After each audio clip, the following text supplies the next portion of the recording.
ओम नमः शिवाय। जय श्री राधे कृष्ण। आप सभी का आपके अपने YouTube channel BK Mishra present में बहुत बहुत स्वागत है। आइए आज आप सब सुनेंगे रवि प्रदोष व्रत की कथा। जब भी रविवार के दिन प्रदोष का व्रत पड़ता है तो इसे रवि प्रदोष या रविवार प्रदोष व्रत के नाम से जाना जाता है। जो भी भक्त सच्ची श्रद्धा के साथ नियम और निष्ठा के साथ रवि प्रदोष का व्रत करते हैं, इस दिन भगवान शिव जी का पूजन करते हैं। इस व्रत के प्रभाव से आयु तथा आरोग्यता की प्राप्ति होती है और भगवान शिव जी अपने भक्तों के मनोरथों को पूर्ण करते हैं। प्रदोष का व्रत, जो कि प्रत्येक माह के कृष्ण पक्ष और शुक्ल पक्ष की त्रयोदशी तिथि के दिन जब भी प्रदोष काल का समय प्राप्त होता है, उस दिन इस व्रत को धारण किया जाता है। यह व्रत भगवान शिव जी की कृपा प्राप्ति के लिए, भगवान शिव जी को प्रसन्न करने के लिए धारण किया जाता है। इस व्रत को स्त्री या पुरुष कोई भी धारण कर सकते हैं। प्रदोष का व्रत कम से कम 11 या 26 प्रदोष व्रत करना चाहिए। इसके बाद आप चाहें तो आगे व्रत को धारण कर सकते हैं, नहीं तो फिर व्रत का उद्यापन करना चाहिए। तो आइए सुनते हैं रवि प्रदोष व्रत की कथा।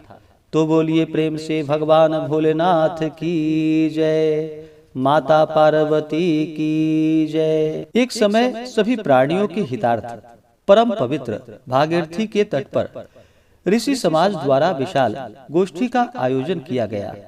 विज्ञ महर्षियों की एकत्रित सभा में व्यास जी के परम शिष्य पुराणवेत्ता श्री सूत जी हरि कीर्तन करते हुए पधारे।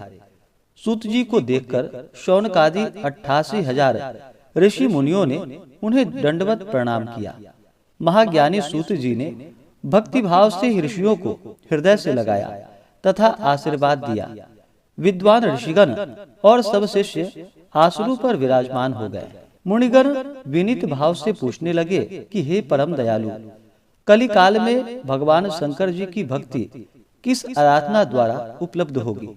हम लोगों को बतलाने की कृपा करें, क्योंकि कलयुग के सभी प्राणी पाप कर्म में रत होकर वेद शास्त्रों से विमुख रहेंगे। दीन जन अनेकों संकटों से त्रस्त रहेंगे। हे मुनि श्रेष्ठ, कलिकाल में सत्कर्म की ओर किसी की रुचि न होगी। जब पुण्य क्षीण हो जाएगा तो मनुष्य की बुद्धि असत कर्मों की ओर प्रेरित होगी, जिससे दुर्विचारी पुरुष वंश सहित समाप्त हो जाएंगे।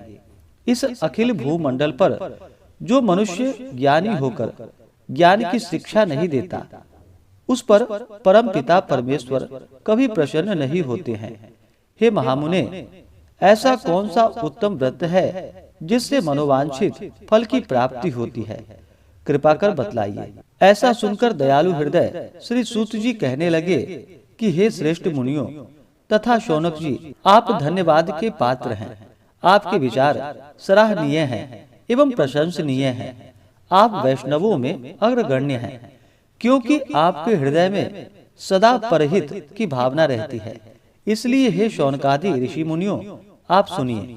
मैं उस व्रत को आपसे कहता हूँ जिसके करने से सभी पाप नष्ट हो जाते हैं। धन वृद्धि कारक, दुख विनाशक, सुख प्राप्त कराने वाला, संतान देने वाला, मनोवांछित फल प्राप्ति कराने वाला यह व्रत आपको सुनाता हूँ, जो किसी समय भगवान शंकर जी ने सती जी को सुनाया था और उनसे प्राप्त यह परम श्रेष्ठ उपदेश मेरे पूज्य गरुड़ जी ने मुझे सुनाया था, जिसे आपको समय पाकर शुभ वेला में मैं सुनाता हूँ। श्री सूत जी कहने लगे, आयु वृद्धि स्वास्थ्य लाभ हेतु रवि प्रदोष का व्रत करे। इसकी विधि इस प्रकार है। प्रातः स्नान कर निराहार रहकर शिव जी के ध्यान में मग्न हो शिव मंदिर में जाकर शंकर जी की पूजा करे। पूजा के पश्चात अर्धपुंड त्रिपुंड का तिलक धारण करे, बेलपत्र चढ़ाए, धूप दीप अक्षत से पूजा करे, ऋतु फल चढ़ाए, ओम नमः शिवाय मंत्र का रुद्राक्ष की माला से जप करे, ब्राह्मणों को भोजन करा, सामर्थ्य के अनुसार दक्षिणा दे। तत्पश्चात मौन व्रत धारण करे। व्रती को सत्य भाषण करना आवश्यक है। हवन आहुति भी देनी चाहिए, इससे अभिष्ट फल की प्राप्ति होती है। व्रती पृथ्वी पर शयन करे, एक बार भोजन करे, इससे सब कार्य सिद्ध होते हैं। श्रावण मास में तो इसका विशेष महत्व है। यह सर्व सुख, धन, आरोग्यता को देने वाला होता है। यह व्रत इन सब मनोरथों को पूर्ण करता है।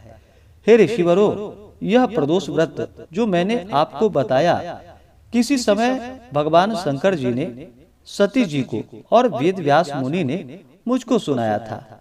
शौनक आदि ऋषि बोले कि हे पूज्यवर महामते, आपने यह व्रत परम गोपनीय, मंगलप्रद, कष्ट निवारक बतलाया है। कृपा करके यह बतलाने का कष्ट करे कि यह व्रत किसने किया और उसे क्या फल प्राप्त हुआ।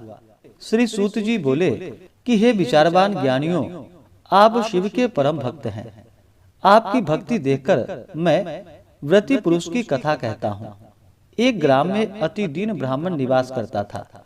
उसकी साध्वी स्त्री प्रदोष व्रत किया करती थी।